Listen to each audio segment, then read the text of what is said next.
bom dia, turma, como é que vocês estão? Espero que todo mundo esteja bem, esteja descansado, depois de um fim de semana, agregado aí a um feriado, que todo mundo esteja bem tranquilo, para que a gente possa iniciar aí mais uma semana de aulas com a disciplina de gramática e trazendo aí o conteúdo das figuras de linguagem que a gente já vem estudando, né?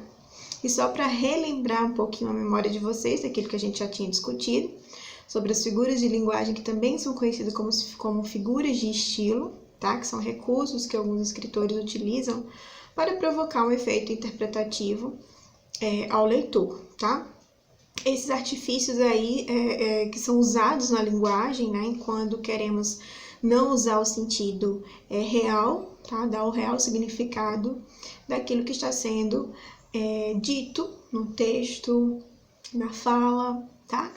E aí, a gente também viu que para a gente entender as figuras de linguagem, a gente também precisa relembrar aí, revisar o que é denotação e conotação, né? Que existem esses conceitos importantes que são fundamentais para revisar aí antes que a gente estude. Então, toda vez que vocês forem estudar as figuras de linguagem, é bom vocês lembrarem aí o que são aí denotação e conotação. A gente viu que a conotação ela diz respeito às expressões de sentido figurado, tá? Ou seja, depende do contexto que está sendo dito, eu sempre vou ter que lembrar disso. Então, elas apresentam aí diferentes significados quando eu estou me referindo ao sentido conotativo, tá? Ele possui aí termos que são criativos e que despertam sentimentos em quem está lendo, tá? No receptor. Então, sempre vai ser o sentido figurado da coisa. E relembrando aí o que é a denotação, tá? Remete a palavras que são usadas aí no seu sentido real, no seu sentido literal. Ou seja, elas independem do contexto, elas querem dizer aquilo, ponto e acabou, tá? Os termos denotativos aí, eles apresentam significado original do dicionário, tá? Então, como eu falei para vocês, conotação, sentido mais figurado, mais emocional, tá? Que abre brecha aí para várias interpretações. Já o sentido denotativo, não.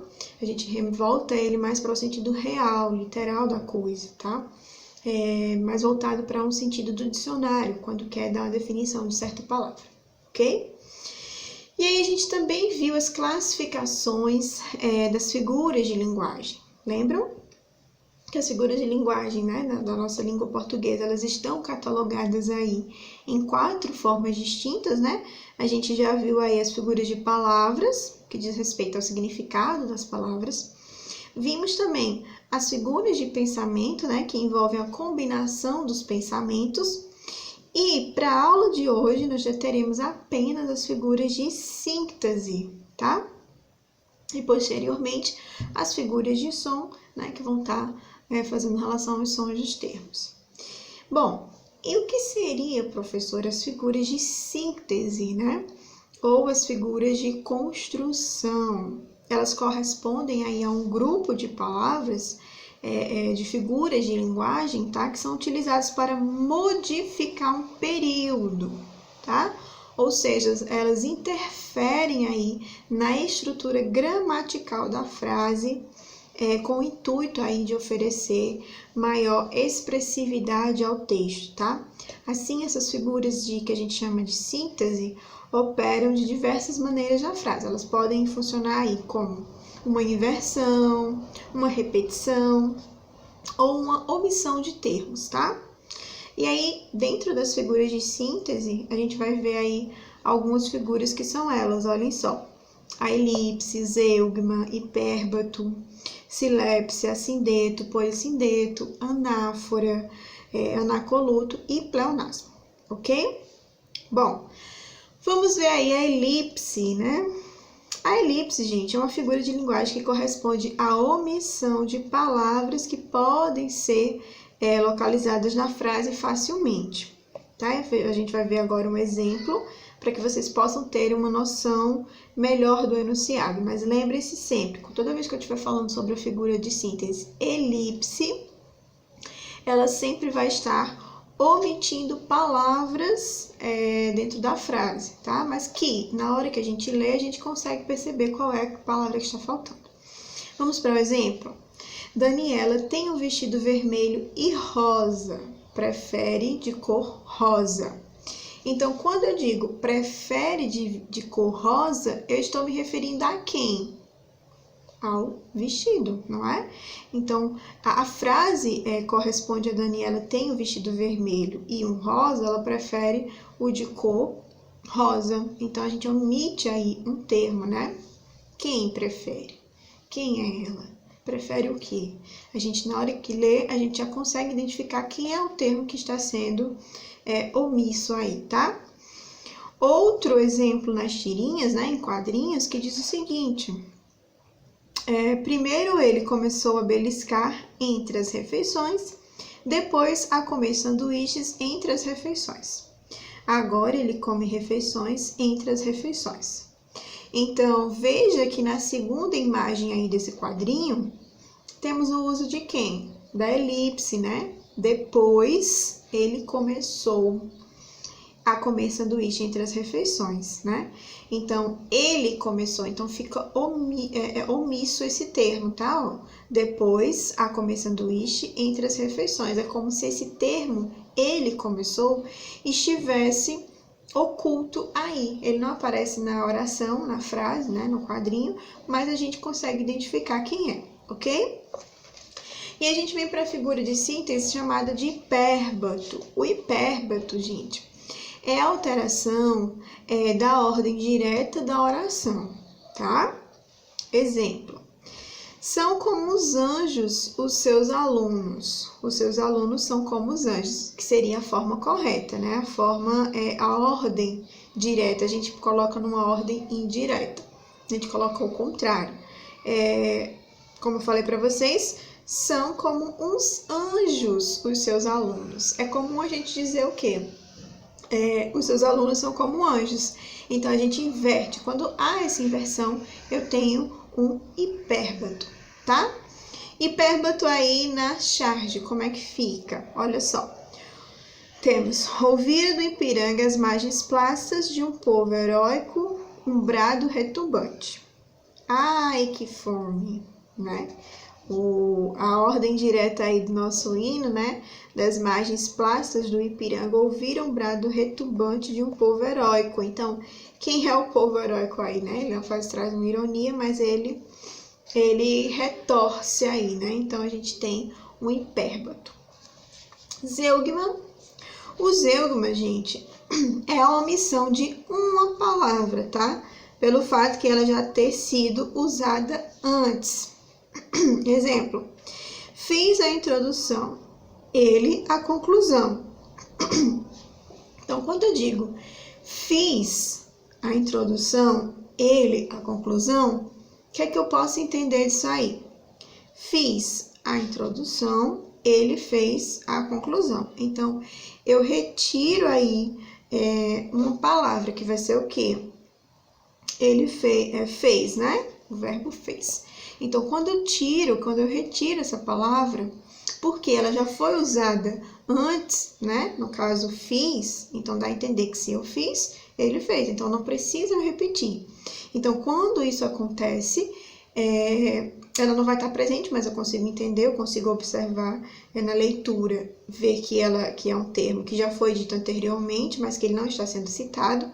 Então, isso acontece quando eu utilizo a figura de linguagem zeugma, tá? Então, fiz a introdução, ele a conclusão. Não precisa repetir, né? Ele fez a conclusão, porque já tem a ideia de fez. Então, quando essa omissão de uma palavra dentro de uma oração, de uma frase, eu tenho a figura de síntese chamada de zeugma. Olhem só aí o zeugma, né, no quadrinho, que diz o seguinte. Deixa eu ler aqui o quadrinho para vocês, que tá bem pequenininho para mim. Você é um colírio para os meus olhos. Um descongestionante nasal para o meu nariz.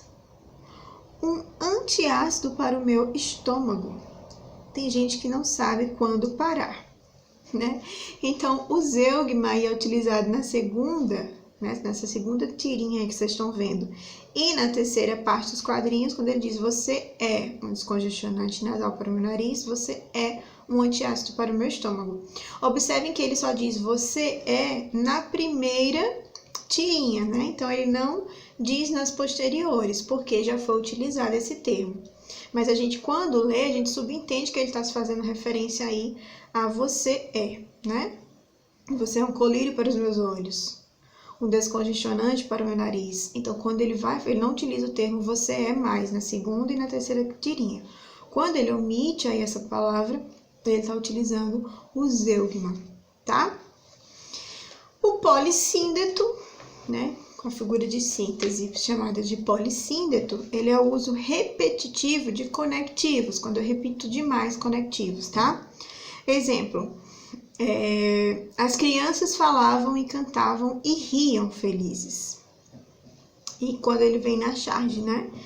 Mãos ao alto, se for eleito, passe a carteira, se for deputado, passe a mala, se for assessor, passe a cueca. Né? Então, o uso aí do polissíndeto, tá? Vai estar se for, né? Se for eleitor, se for deputado, se for assassino. Então, percebam que a gente vai estar utilizando muito repetição dos conectivos. As crianças falam e cantavam e riam. Então, i é o uso repetitivo, demasiado, né, de conectivos. Se isso acontece, é porque eu tenho a figura de síntese chamada de polissíndeto. Ok, gente? A gente vai para outra figura chamada de assíndeto. Tá? Podemos dizer que o uso aí do assíndeto quando ocorre a omissão de conectivos. Então, ele é o oposto do polissíndeto. O polissíndeto, ele vai fazer o quê? É o uso repetitivo de conectivos. O assíndeto, ele é o não uso de conectivos, tá? Ele não utiliza, ele omite aí esses conectivos, olha só. Não sopra o vento, não gemem as vagas, não murmuram os rios. Então, ele engole os conectivos aí, ele retira todos os conectivos, né? Então, quando isso acontece, eu tenho um assíndeto. Assíndeto aí para analisar uma imagem, por exemplo. A tua raça de aventura quis ter a terra, o céu, o mar. A gente tem aí as reticências, né? Além disso, a tua raça quer partir, guerrear, sofrer, vencer, voltar. Observem aí que nessa imagem que vocês estão vendo no vídeo, o epígrama de Cecília Meirelles é construído aí com base na figura de linguagem assíndeto, né? Pois ela elimina todos os conectivos de texto para interligar aí as partes do poema, tá? A seta verde que está marcando aí nessa imagem demarca a posição em que deveria haver de um elemento conectivo do texto, tá? Ela poderia ter colocado aí quis ter a terra e o céu e o mar, tá? Guerrear, sofrer e vencer. Então, ela omite todos os conectivos. Quando eu tenho omissão de conectivos, eu tenho assíndeto. Quando eu tenho uso exagerado de conectivos, eu tenho polissíndeto, tá? Para não confundir. A gente parte aí para outra figura de síntese, que vai ser o anacoluto. O anacoluto, gente, é uma mudança repetida na estrutura da frase, tá? A gente tem aí eu parece que estou ficando zonzo. Parece que eu estou ficando zonzo, né? Então, ele vai fazer o quê? Ele muda completamente a estrutura da frase, né? Então, ao invés de você dizer parece que eu estou ficando zonzo, você modifica, né? Você coloca aí eu parece que estou ficando zonzo. No uso das figuras, das imagens ou das tirinhas, nós temos um exemplo aí, ó. Eu que era branca e linda, eis-me medonha e escura. Inspiro horror, ó tu que espias urdidura da minha teia, atenta que o meu pau porfia, né? Percebe que a personagem aí se autodescreve, tá? O início do período como sendo branca e linda, todavia ela repetidamente, ela muda o discurso e mostra-se medonha e escura. Então, quando eu uso aí uma mudança repentina na frase, tá? Na estrutura da minha frase, eu tenho aí o uso do anacoluto, tá certo? A gente vai para outra figura de síntese que é bem conhecida, que vai ser o pleonasmo, tá? Que é a repetição de palavra ou a ideia que vai estar aí contida para intensificar o seu significado. Então, toda vez que a gente tiver o pleonasmo, ele vai estar intensificando, ele vai estar exagerando, tá? E a gente precisa ter atenção para o quê? Que o pleonasmo, a metáfora, a antítese e hipérbole são figuras de linguagem que mais aparecem aí, que são mais recorrentes nos vestibulares, tá? Principalmente nas provas do Enem, tá? Professora, eu ainda tô no 9º ano, tá certo, mas a gente precisa começar a pensar no vestibular, porque ano que vem vocês já vão estar aptos a fazer, tá? Como teste. Então, é bom sempre ficar atento que essas figuras de linguagem aí, metáfora, pleonasmo, metonímia, antítese, hipérbole, são figuras que caem assim, muito, tá? Na prova. Então, a gente vai para o exemplo aí do pleonasmo. A mim, me parece que isso está errado, né? Então, o que ele faz aí? Parece-me que isso está errado. Então, não tem a necessidade de ele colocar aí a mim e mim, se ele está fazendo referência a ele mesmo. Então, ele quer dar o quê? Uma intensidade na fala dele, por isso que ele utiliza 2 vezes, tá? E quando a gente pega o pleonasmo aí num quadrinho, como é que a gente analisa? Saia para fora, Rex.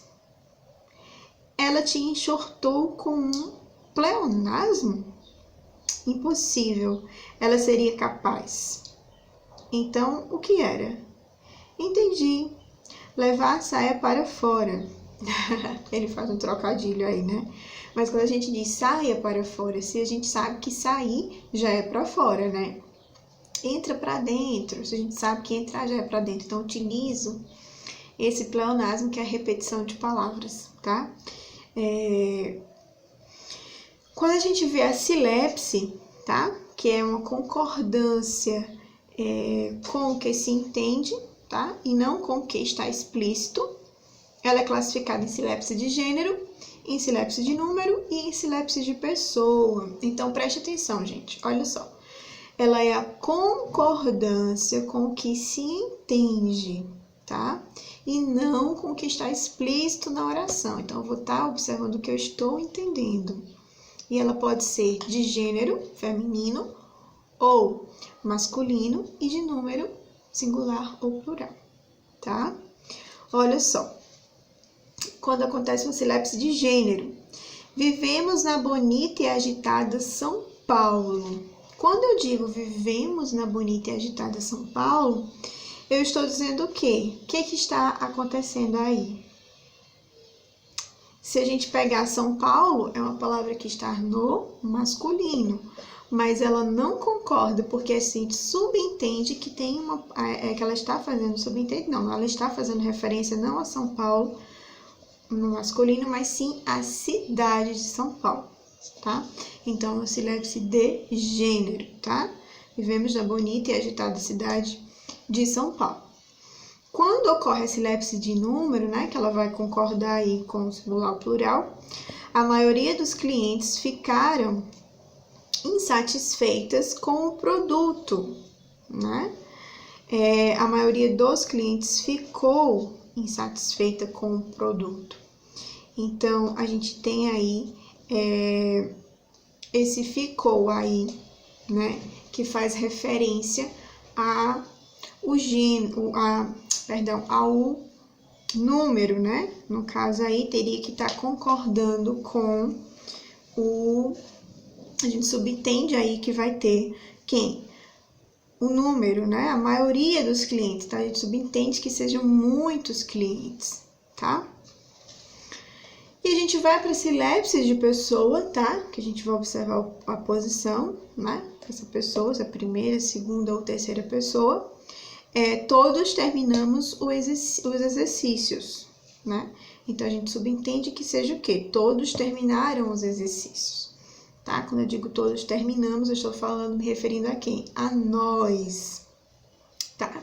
Então, todos terminaram os exercícios, todos nós terminamos os exercícios, ok? E quando a gente passa para a tirinha, né, a gente vai ter aí, ó, fique sabendo que mais da metade da população mundial somos crianças. E qual é a vantagem? Agora nenhuma, mas daqui a 30 anos, nós é que vamos fazer coisas e ocupar cargos. Nós, as crianças, vamos ter o mundo nas mãos. Ó, cara, daqui a 30 anos não vamos mais ser crianças, né? Então, o uso aí da sílabse de pessoa, né? Quando ele diz mais da metade da população mundial, somos crianças. E as crianças vamos ter o mundo nas mãos. Então, ele está fazendo referência a quem? A nós, tá? Nós, todo mundo. Então, não vem explícito, mas a gente subentende por aquilo que a gente consegue entender na oração, no contexto, tá? Anáfora, quando é que vai existir uma anáfora? É a repetição, tá, de uma ou mais palavras de forma irregular. Exemplo, se você sair, se você ficar, se você quiser esperar, se você me ouvir, se você qualquer coisa, eu estarei aqui sempre para você. Então, a gente percebe aí que nesse exemplo, a recorrente repetição da locução se você, né? Configurado aí o uso incorreto na norma culta. Na norma culta, a gente não pode estar utilizando essa repetição, tá? Mas aí vale uma atenção que esse tipo de figura, quando aparece em redações, costuma ser penalizado de maneira severa em várias competências. Então, quando eu estou escrevendo uma redação, eu não posso utilizar a anáfora, tá? Redação não pode, porque senão você vai ser duramente penalizado.